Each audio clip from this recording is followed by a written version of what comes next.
Welcome to another episode of Life and Whiskey. As always, I'm Jordan, and today we are going to look at Russell Reserve 10-Year. Now, I've already reviewed this whiskey. It was one of the very first videos I ever recorded. If I remember correctly, I only released that video, I don't know, sometime in the last 6 months, 8 months or so. And so it was a video that I did where I had done a whiskey review, and if you look at a lot of my earlier content before I started doing just whiskey reviews and I had life content associated with it, the video I originally produced was one that I was talking about like places to buy hunting gear and other items at discounted prices and stuff, and kind of helping people save money. The video I think I uploaded to YouTube anyways, I cut all of that out and it was strictly a whiskey review video, and it probably wasn't that good. The audio probably sucked. My palate probably sucked. So we're going to revisit that. Now, when I edit this video, I think what I will do is I will put in clips from the old video to kind of do a juxtaposition of videos to see how things have changed, if my palate's changed, if I have the same review or not. Hard to say, but we'll see where this video goes. And so Russell's Reserve, it's put out by Wild Turkey. 10-year, it's aged for 10 years. It's 90 proof, 45% ABV. I did tap into this bottle already when I bought it like a week or two ago, and it was much nicer than I had remembered it being. So that's kind of why I want to do that comparison from the last video to this one, is because I don't know if I gave it a fair shake. I don't know if I was well versed enough to give it a fair shake. So this time around, let's see what we got. And mind you, I just a minute and a half ago got done reviewing the Wild Turkey Rare Breed, so we're coming off the heels of that going into this, and we'll see what kind of impact that has on this. Now, as I said before in the Rare Breed video, Wild Turkey products to me have a fairly heavy cherry emphasis to them, sweet fruit cherry notes. Sometimes medicinal. So when we look at flavors and nose notes for bourbon, bourbon has this home lane that it stays in, that there's only a handful of flavors to me that come out of it. So you get cherry out of like Wild Turkey and Maker's Mark and Evan Williams products. Those tend to have cherry notes in them, although the Evan Williams products seem to have a medicinal cherry in there. You get corn dust, vanilla, brown sugar, maybe a molasses, especially out of a craft distillery. You get some of those darker, rich, sweet notes. Out of distilleries like Buffalo Trace type products, I tend to get apple, either red apple or green apple. A floral note that like maybe apple blossom, or like just walking into a flower shop kind of floral. It's not any one specific flowery note, but the only way I can describe it is like floral. And the apple and floral notes kind of come together. I already said vanilla. Once in a while you'll pull out some honey maybe.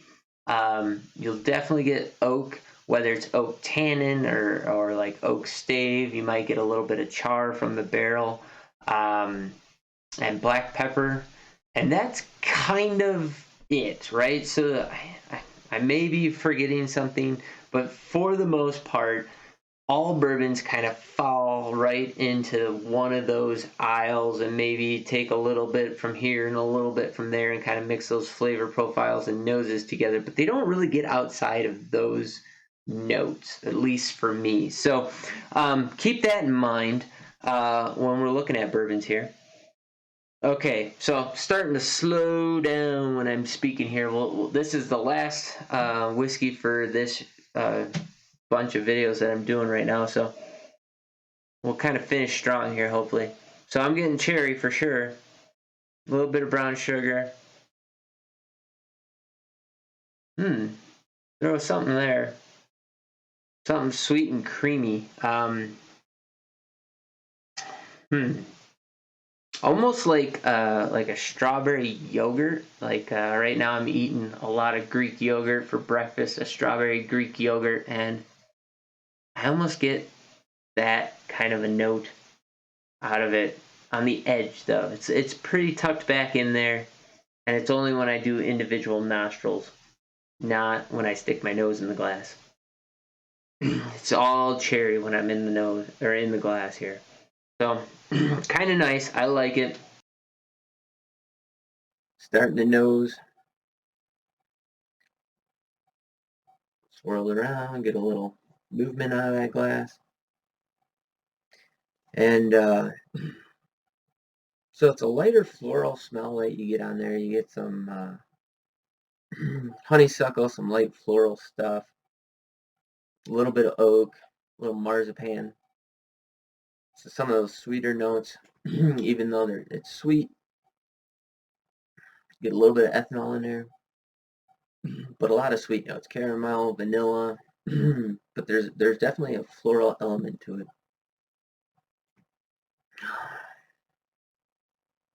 Has a really nice nose. There's a little bit of complexity to it, so there's a couple of different notes in there. It's one of those ones that, as odd as it sounds, I'd really just like to sit and smell it. Just brings a lot of positive thoughts when I smell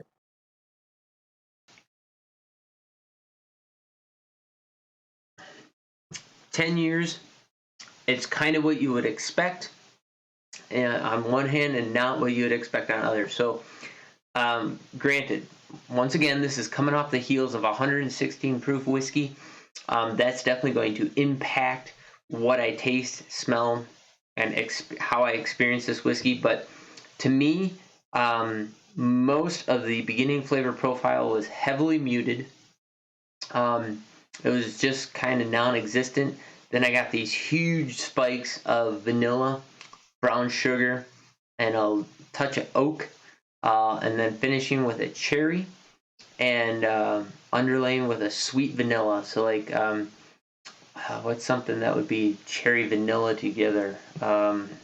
Almost like a Charleston Chew or something like that, where you got that cherry note in there. Some kind of a sweet, creamy candy is what I got. Now, it's well-rounded. All the notes kind of meld together and just kind of flow easily from one to the next. There's nothing spiky about it. There's no ethanol spike to it. And it really kind of rolls over your tongue like water. It doesn't really cling, and it doesn't really dry out your mouth. Just kind of goes there and gone. But all that said, it was very, very enjoyable experience, and it didn't really go sideways at any point.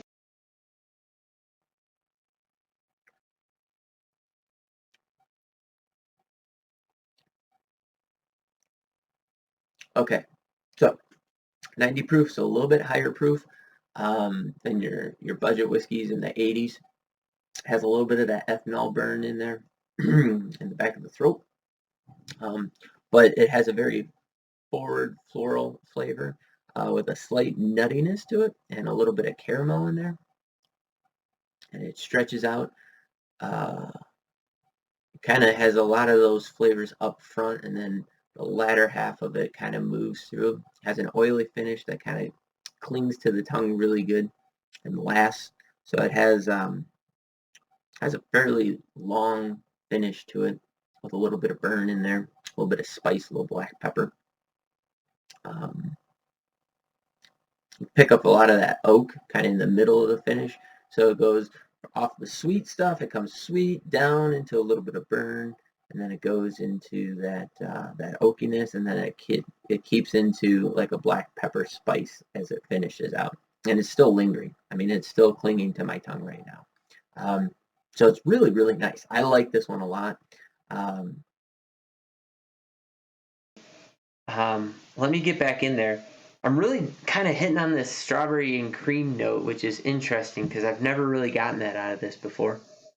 Let's go back in there. This time the nose hasn't really changed. I'm going to focus pretty hard on the beginning and middle of the palate here because I was kind of talking and thinking other thoughts while I was drinking it. So second sip, there was a little bit of ethanol in there, but not bitey. Very sweet, vanilla forward, moves into a caramel in the middle. Ooh, I forgot about caramel. Caramel, however you want to say it. That's also a pretty dominant flavor throughout all whiskeys. Caramel picks up in the middle, so you can call it caramel, you can call it brown sugar. I'd lean more towards caramel. Oak picks up at the finish on the second go round. Mix more with that ethanol in there. Going in for a second one. Here we go. The nose did not change after that first sip. It did dissipate, but it didn't change a lot. Although it brought out more of that honeysuckle or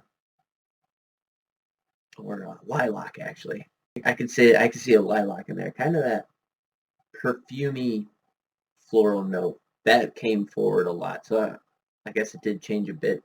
That became the dominant note for sure.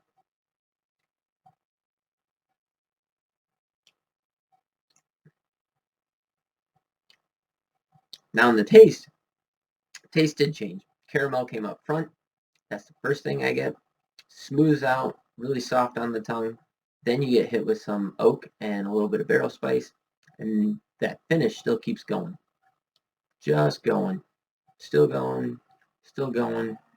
And it's changing. That black pepper spice is still there. That's also kind of paired with the ethanol burn. Just a little bit oily. Like this one a lot.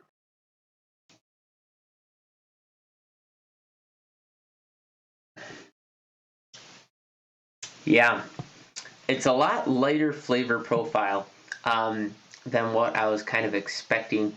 And it seems like all the heft and the ethanol and everything is kind of at the tail end of the flavor profile. Very sweet, very nice, lovely, approachable at the beginning and middle of the palate. The nose is very, very nice. I don't have anything bad to say about it. Yeah, I'm looking forward to a head-to-head with some of the Wild Turkey products, and I understand why a lot of people really like this.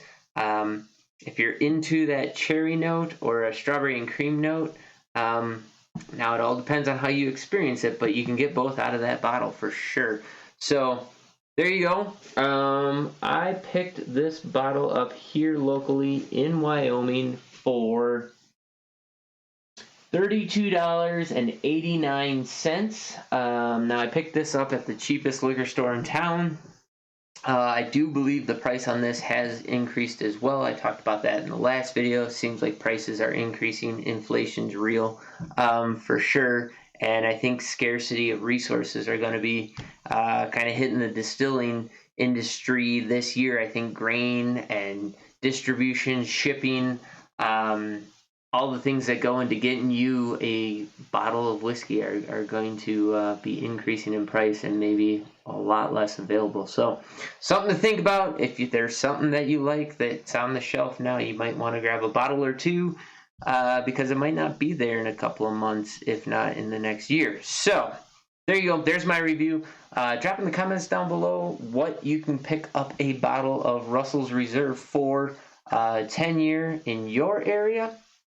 Also, any experiences you have with it, what you think of it, drop that down in the comments below as well. I always appreciate that. I said I was going to do a proper shout out to the viewer from New Orleans, and I did not look that up because I forgot I said that. So there's another shout out. I will remember one of these videos to look up your actual screen name, but thank you for giving me the prices and interacting with these videos. Greatly appreciate it. And yeah, if you haven't already, please consider subscribing. If you like this content, smash that like button. And check out Life and Whiskey at bitchute.com. I'm going to check and see about maybe starting a Rumble channel. Also, life_and_whiskey on minds.com. I'm putting more life content videos over there, so I'll start talking and griping about politics and, the current environment here in the United States, along with maybe what's going on with the diseases that are floating around the country, and censorship, and hunting, and fishing, and family life, and who knows what else. But more of those videos will be posted over on those other channels. If you're watching this on YouTube, just going to be a whiskey review, so enjoy that and maybe consider checking out some of the other platforms. And yeah, as always, thanks for watching. Greatly appreciate it. You guys have yourselves a great day, and we'll catch you in the next video.